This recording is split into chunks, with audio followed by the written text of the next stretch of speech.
Bonjour tout le monde. J'ai choisi de vous faire la lecture d'une pièce de théâtre qui s'appelle Les Enfants d'Irène. Ça a été écrit par Claude Poisson il y a une vingtaine d'années.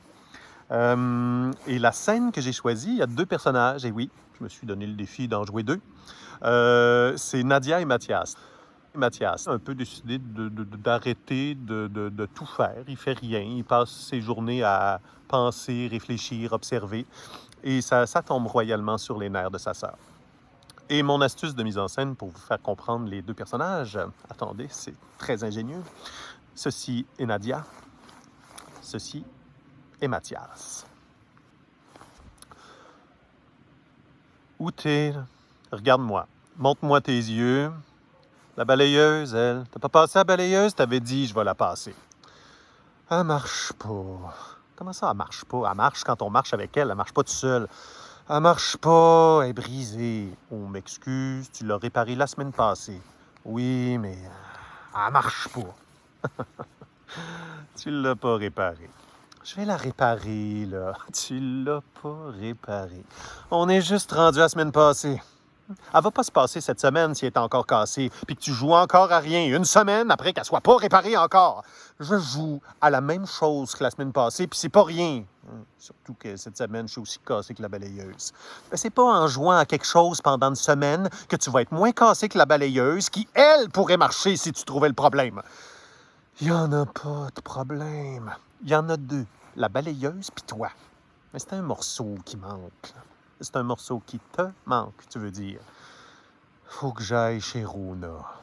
T'attends-tu un diplôme pour y aller? Hein? Attends donc que ça ferme. Mais ça sera pas fermé. Il est 5 heures. Mais ça ferme à 6. Je vais me fier sur toi, moi. Je vais y aller après ça. Après quoi? Après que j'ai plus rien à faire. Mais qu'est-ce que tu fais? Je pense. Je pense pas, moi. Je pense à des affaires importantes. T'es en retard d'une semaine dans tes promesses. Puis je vais me mettre à croire qu'il y a des choses plus importantes que de pas mourir dans la poussière. La mousse se chicane d'un coin, puis je vais y dire de t'attendre avant de m'étouffer. C'est à cause du chien, ça.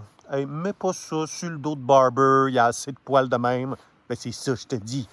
Arrête de rien dire, puis faites quoi? Tu devrais le faire tuer. Oh, c'est intelligent, ça. Barber!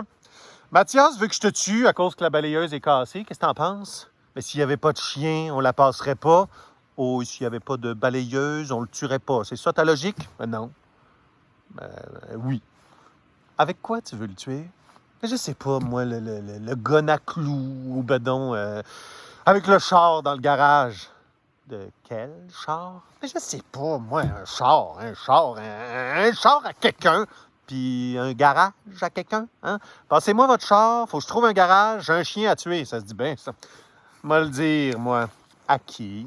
Au Poupard! Au Poupard! Et leur char est pété. Oui, mais ils ont un garage.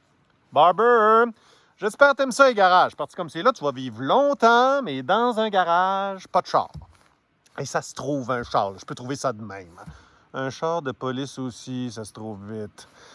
Le gun à clous, d'abord. Puis tu vas mettre Barber dans un sac à vidange? Ouais. Ben justement, il n'y en a plus. T'en achèteras chez Rona avant 6 heures en prenant le morceau de la balayeuse. Puis dépêche-toi, sinon, je vais t'éduquer, moi. Ben, il serait temps. Je suis pas ta mère. Ben, arrête de te prendre pour elle, d'abord. Oh, correct. Tu te feras souper. Ah, commande. Fuck you. Balayeuse. Souper. J'ai pas d'argent. C'est pas mon problème, ça. C'est ta balayeuse. C'est ton chien. Ouais, ben, je vais le tuer. Ben, c'est ça, puis tu le mangeras pour souper. Et où tu vas, là? C'est pas de tes calices d'affaires. Rona, c'est à gauche, le guichet, c'est à droite, puis les poupards, c'est en arrière. Merci tout le monde. Bye.